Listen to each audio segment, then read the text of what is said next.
red, and violet. There are people whose eyes glow red under direct light. Not a medical emergency, not a filter, blood. People with ocular albinism produce almost no melanin in the iris. Without it, the iris becomes see-through. When light passes through, there is nothing to reflect a color. So what bounces back is the blood vessel network sitting directly behind it. Under certain angles, the red shifts into violet or lavender. This is likely what created the legend around Elizabeth Taylor's famous purple eyes. She had deep blue-gray irises that caught light in an unusual way. This is the only eye color on this list that is not an adaptation. Every other color survived because it solved a problem. This one exists because the pigment system is almost entirely absent. Without melanin blocking UV radiation, light hits the internal eye structures with no filter, causing high sensitivity, constant squinting in normal daylight, and reduced vision glasses cannot fully correct. And yet people with this condition still navigate the same world as everyone else, just with a sun that hits differently every single day. The color you see does not exist in the tissue. You are not seeing an iris. You are seeing straight through one. Heterochromia. One blue eye, one brown eye, in the same person. And the first thing people always do when they notice is stare. In heterochromia, the melanin signal that normally fires identically in both eyes breaks. One eye receives a different instruction, more pigment, less, or a completely different pattern. Sometimes genetic, sometimes a spontaneous mutation. Occasionally the result of injury or medication after birth. Three forms exist, one eye entirely different from the other, a wedge of color inside a single iris, or an inner ring around the pupil that differs from the outer iris, two colors orbiting each other in one eye. Less than 1% of the world has any form of it. Complete heterochromia shows up in just 6 out of every 10,000 people. It carries no survival advantage. But what it does in daily life is impossible to ignore. People stop mid-conversation. Strangers ask to look closer. It is the one physical trait that makes people forget what they were about to say. In a species where being remembered has always mattered. That is not nothing. Amber. Amber eyes are more common in wolves, raptors, and big cats than in people. The reason comes down to one compound, lipochrome, the same pigment that colors red foxes and gives hawks their golden irises. In amber human eyes, it builds up in high concentration with very little dark melanin present. No dark pigment to absorb, no light bending to create blue or green, just raw gold reflecting straight back. Around 5% of humans carry this. Amber eyes likely survived through genetic drift, small isolated populations passing down an unusual pigment combination because the group was small enough for chance to lock it in. One theory worth taking seriously: this structure may sharpen contrast detection, seeing edges and movement against complex backgrounds, in a hunting environment that mattered. Today it still means your eyes read a room differently than most people's do. If you have amber eyes, you already know what happens when someone sees them up close for the first time. They stop, they look again, they ask what color that actually is. You are carrying something ancient, something that was rare then, is rare now, and keeps showing up anyway. Gray. Gray eyes are the only eye color that scientists consistently misclassify. Doctors write blue on the form. Friends say green. Even the person who has them is not always sure.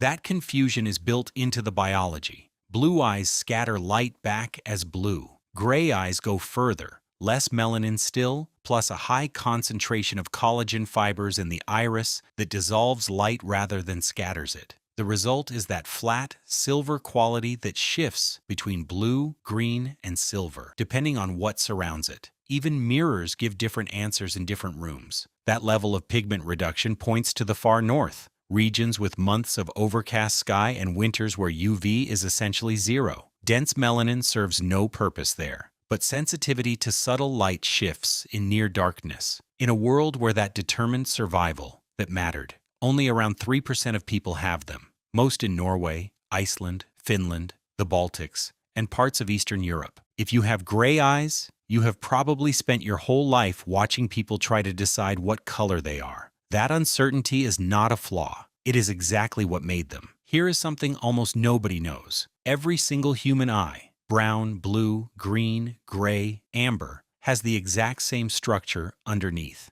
The only thing separating every color on this list is a single layer of pigment less than a millimeter thick: green. Green eyes should not exist. The biological conditions required to produce them are so precise that a single gene shifting slightly in either direction makes them disappear entirely. For green to appear, three things must align at exactly the same time: low melanin, but not too low, a yellow pigment called lipochrome in the right amount, and light bending through both at a precise balance. Shift any one variable, the green collapses into blue, hazel, or brown. The fact that 2% of people carry them is not a given. It is a biological accident that keeps repeating.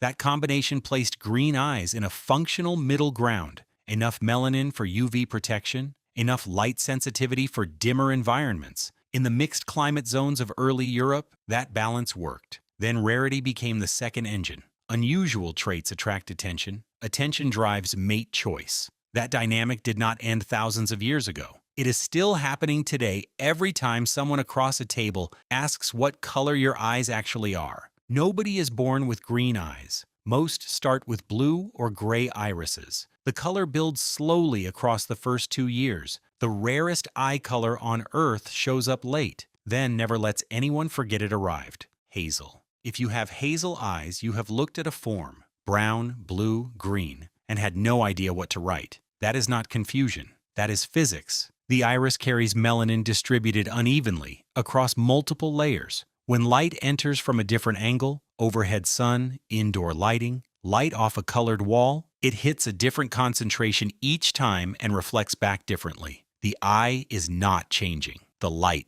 is. Around 5% of people have hazel eyes, and almost none can give a consistent answer about what color they actually are. Hazel eyes appeared as humans moved into zones of highly variable light: Central Asia, the Middle East, parts of Southern Europe, where conditions shifted dramatically by season and terrain. Brown eyes for constant sun, blue for dim northern winters, hazel between both. Most common in North Africa, the Middle East, Brazil, and Spain, exactly where those demands overlap. Today that shows up differently. Hazel eyes look different in every photo, every room, every season. People with hazel eyes are used to others seeing something new in them each time. That is not inconsistency. That is the whole point. Blue. Every single blue-eyed person alive today traces back to one ancestor, one human, one mutation, at least 10,000 years ago. Researchers at the University of Copenhagen identified the change. It happened in a gene called OCA2, switching off dark pigment production in the iris. Instead of absorbing light, the eye began scattering it. The same physics that makes the sky appear blue, now happening inside a human iris. Ancient DNA has since found this variant in remains dating back 13,000 to 14,000 years. As humans moved into Northern Europe, UV levels dropped sharply. Eyes letting in more light had a real edge during months of near darkness. But blue eyes spread faster than environmental pressure alone explains. Sexual selection fills the gap. One person appeared with something no human had ever seen. Blue eyes spread not only because they worked, but because people could not stop looking at them. That force has not stopped. Blue eyes remain the most referenced eye color in music, film, and literature today. 8 to 10% of the world has them. One mutation, at least 10,000 years, nearly 800 million people. That is how fast one moment in human history can still show up in your face, brown and black. Most people with brown eyes have been told, directly or indirectly, that brown is the default, the ordinary one, the unremarkable one. That story is wrong.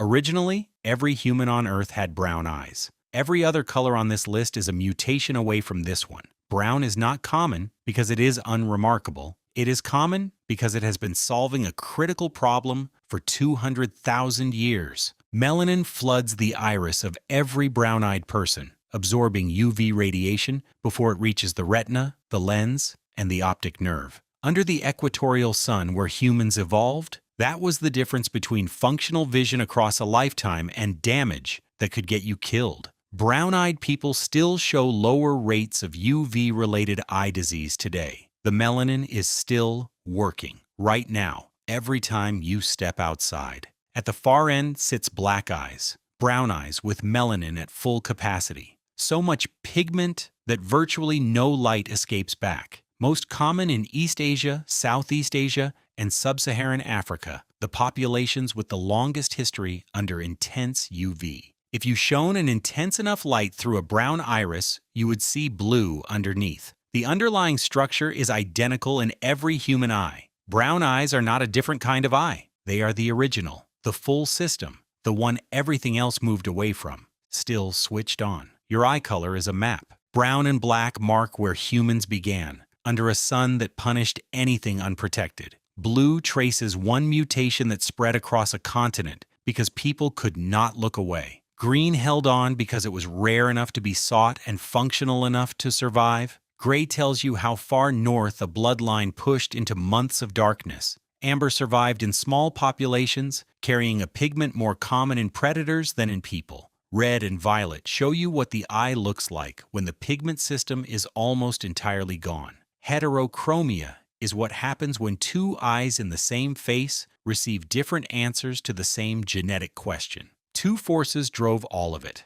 for 200,000 years, at the same time, where your ancestors lived, and who they chose. Neither cared about beauty. One was solving a survival problem. The other was driven by people noticing something they had never seen before and not being able to walk away. That is what you see in the mirror every morning. Not decoration, a record.